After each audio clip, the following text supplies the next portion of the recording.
Hey guys, this is Kysen here, and today I'm going to show you step by step how to advance through the FTB Academy tutorial.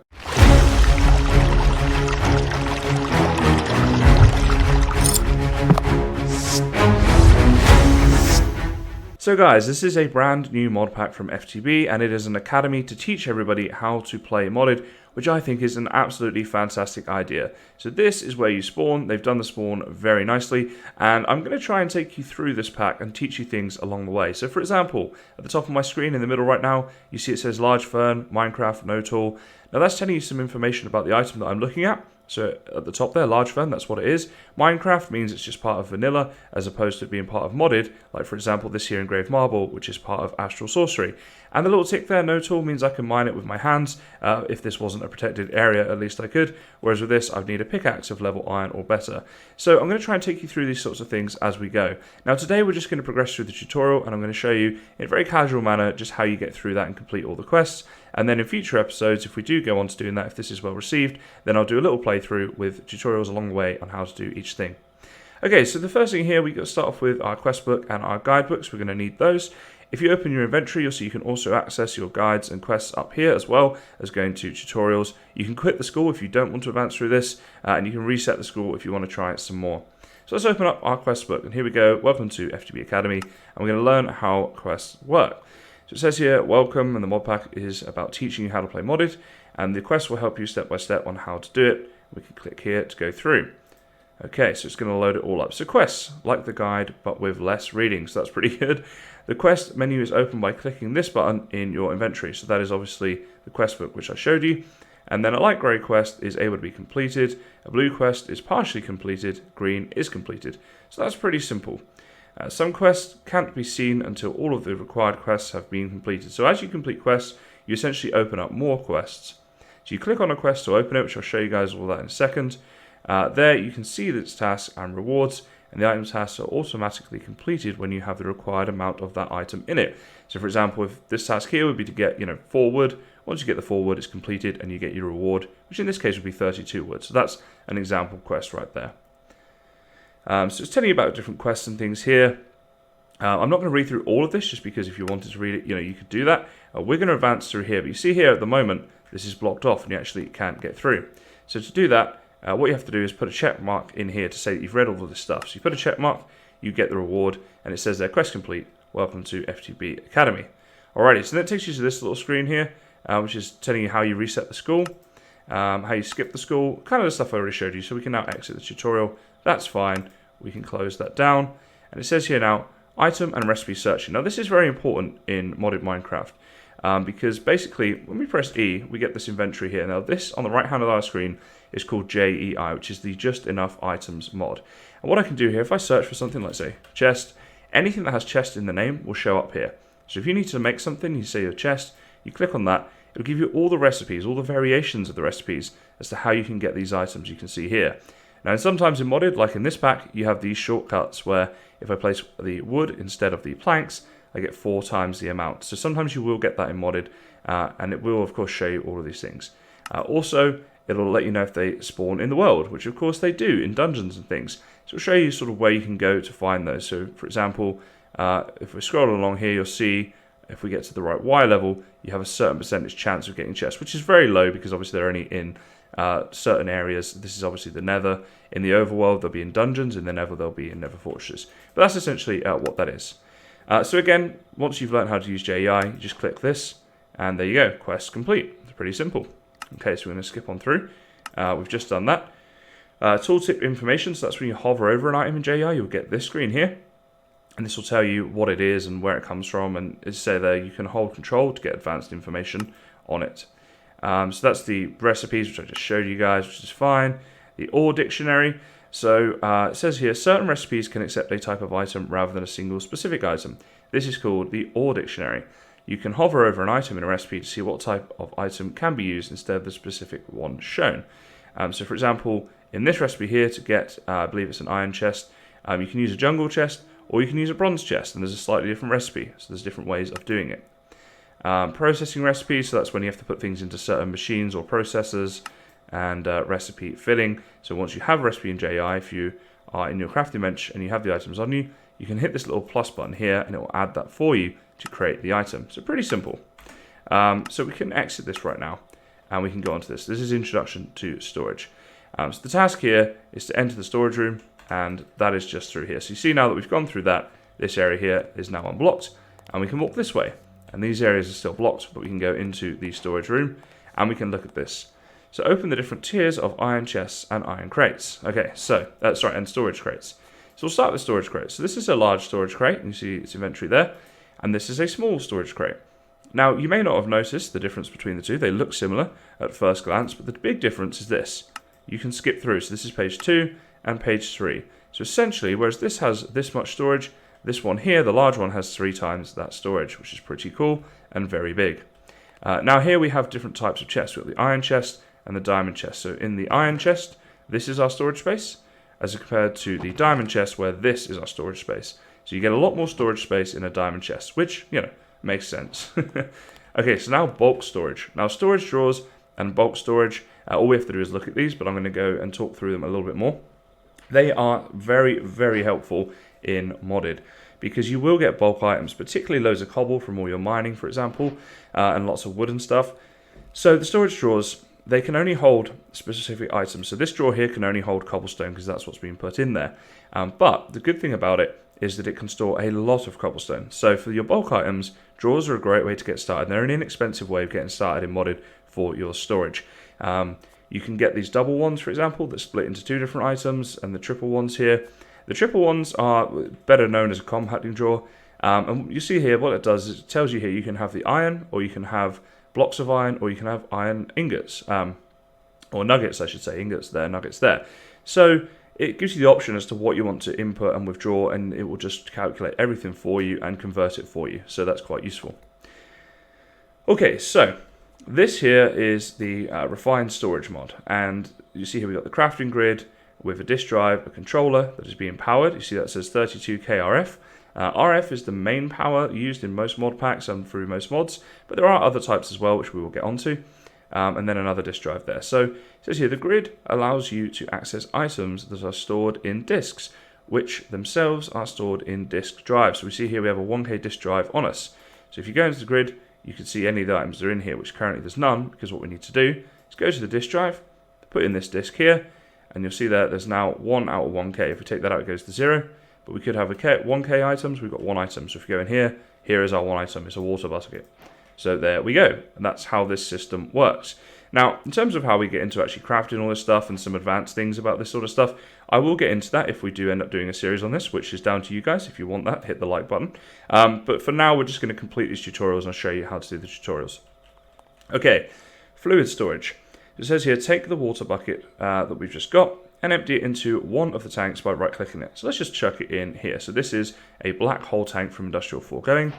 Right-click and it's gone straight on in there. So the water's in there, you see amount is 1,000, and if you look at it at the top of my screen, you see the tank there does show as holding a little bit of water. So that's where that is, that's in there.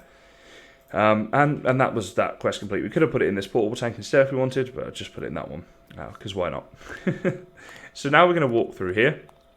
Now that we've completed the storage area, we've got the technology and automation, which really is where modded starts to get going. That's what it's kind of all about. As it says here, open the storage crate on the left and take out some dirt and 1 each of the ores. Okay, so let's have a look here. So we'll take out some dirt and we'll take out some ores here as well, if I can hit them.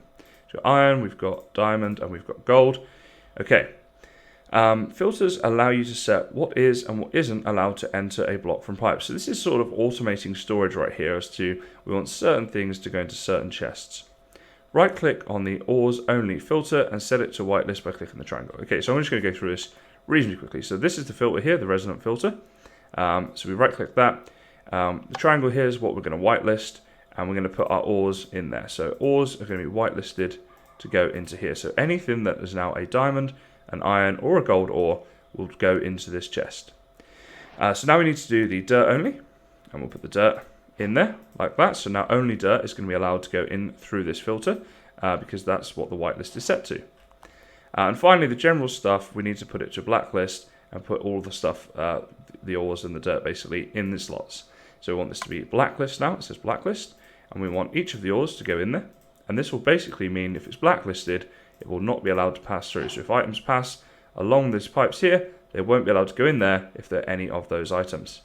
Okay, flip the lever to turn on the servo and watch the items we pulled out the crate. So this is a servo right here. This is how we're going to feed our item ducts and pass the items off in this direction. So we flip the lever and you see the items from this chest disappear, and it's a nice visual here, you can actually see them.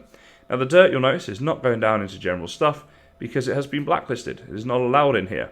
The gold and iron is not going into this because it's not allowed in there. It's going into the ores chest, so it's just filtering it all out. So here's our ores, here's our dirt, and here's our general stuff, which is things that were not going into these two and also were not mentioned on this blacklist. Okay, so that I think is that bit done. So now we're going to look at this. So we see here we have a portable tank. This is from the thermal expansion mod. And as you can see, it's full of water, which it shows you by the visual there, but also at the top of the screen. Now at the moment, that water is quite happy. It's just sat there doing nothing. However, if we right click this, you'll notice that we've then allowed the water to flow through in this direction. So it says here, you can set servos to work without a redstone signal by opening its GUI and pressing the redstone button at the top. So that you can choose between different modes. So basically, let's open up the server and I'll just show you this. So here's the redstone button right here. Click on that. And you see at the moment it's on high. Now, what that means is it will need a redstone signal in order for it to work. You can also set it to low or simply ignored. So if it's ignored, that means that there's no redstone signal, it's on, and there's no redstone signal here, so it's on. So the water is going from this tank down into this tank.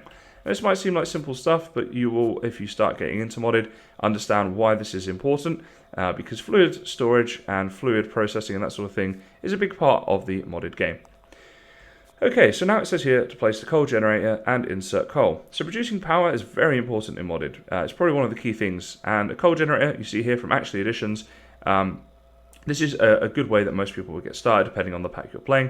So we're going to place the coal gen down there, and kind of obvious, you put coal in, you start producing power. So you see here, Crystal Flux is the name of the power that we are producing. Now, at the top there, you'll see it says KRF. So basically, what we have in there, you see if we open the coal generator, it's 8,000, 9,000, 10,000, and so on, Crystal Flux. That's what RF is. So the K is standing for 1,000, and RF is Crystal Flux.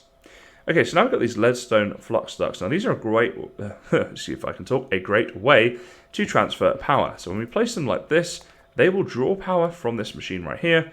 And we're now going to place down a redstone furnace, which is a useful little item to process things. And the power is going to be transferred into here. And you can see that's working because the power bar in the furnace is filling up. So now if we chuck in some pulverized iron, we're going to get our iron turned into ingots. So this is a way of ore doubling. Essentially, you can turn one iron ore into 2 pulverized iron, and then from 1 iron ore, you get 2 iron ingots. And again, we'll come on to that once we get to the point of playing through the game.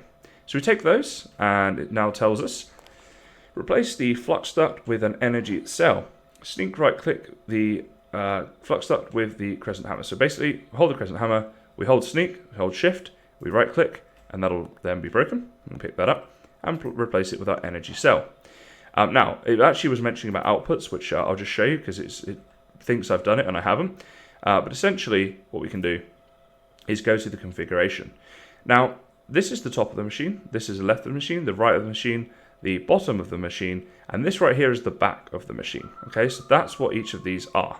And this is obviously the front. So at the moment, we can just set that to have like nothing, as it normally is. You see here, input is blue, and output is orange.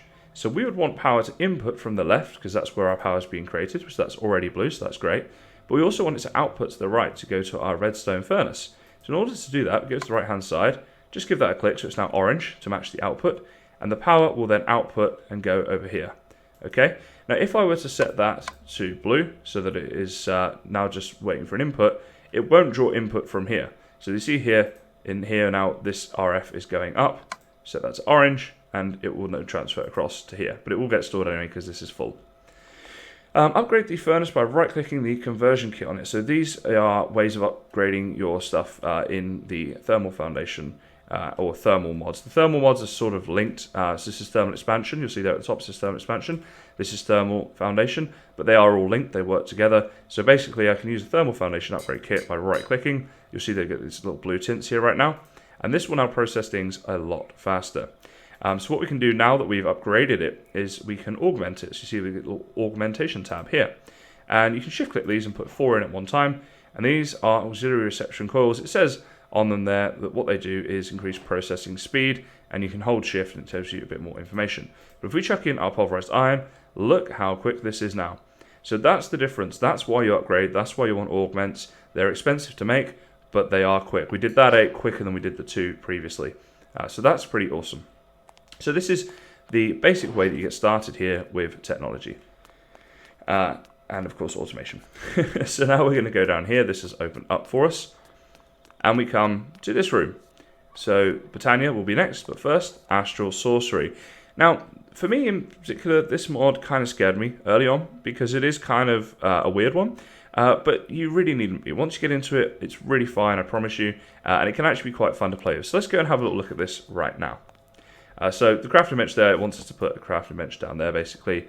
Now, to get these floating crystals when you're in the game and not just in a tutorial, you will find these things. So it's got this handy little image. So this is a little temple. Fun little hint. These pillars here, underneath them, you've got 4 of them. Underneath one of them, there will be a chest with loot in, and you get some iron, gold, and that kind of stuff. So they're very useful. So if you find one when you're exploring, you might want to go and look at that. And also at the very bottom, if you dig right down underneath this thing, you'll find a room that looks like this.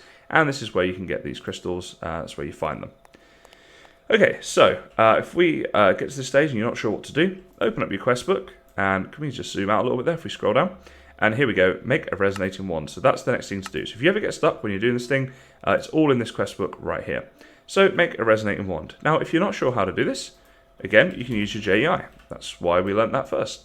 So there's your resonating wand, and that's how you make it. Now, to make it really simple, you can do this whilst the crafting bench is open.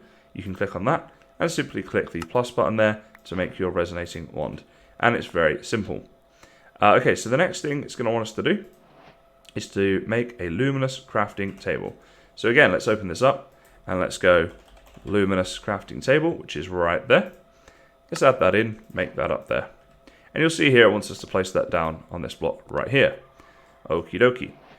So next up, we have make illumination powder. So how do we do that? Well, let's have a look here. Actually, it'll be there because lumin is part of that word. So you see if you have just part of the word, it'll still show up. So to do that, you see here glowstone dust in a diamond around the aquamarine, which again, although it's not a crafting table, it's a luminous crafting table, it still works. We can do this, do that, and then I think actually we need to right click this for wand. Yeah, hear that funny little noise. So this isn't like a normal crafting recipe. You have to harness the power of the floating crystal to make it. And there we go, we did that. So we got our certificate in Astral Sorcery. Now, all of the tutorials that you get in this little area are very basic. I'm going to walk you through them, and when we get through this mod pack, if we go into more episodes, you know, I'll do like a full, maybe 3 or 4 episodes even on Astral Sorcery, and we'll go into all the cool stuff you can do. This is just the fundamentals, but it's definitely good to get you started off. So Britannia. Britannia is becoming a staple of just about every mod pack nowadays, so you really want to learn this one because it is a little bit complicated at first, but it's very, very handy to learn. So let's get into Britannia and what we're going to do with Britannia. So it gives us all the Britannia stuff that we need straight away, and again we can open up the quest book here and tell us we need to make an endo flame. So we're going to Google, we're not going to Google, it feels like Google, we're going to JEI this endo flame. There we go. Okay, so you'll see here, you need 2 brown dye, 1 grey, and 1 red. And it even tells you the flowers that you can get them from. And that'll make you an endo flame. And you see here, it's got something to do with a Petal Apothecary, right? Well, here's our Petal Apothecary, and it's pretty obvious. It's showing you the arrows and stuff as to what you do. So what I need to do first off is to get my dye. So let's grab our red, brown, and our grey dye, like that.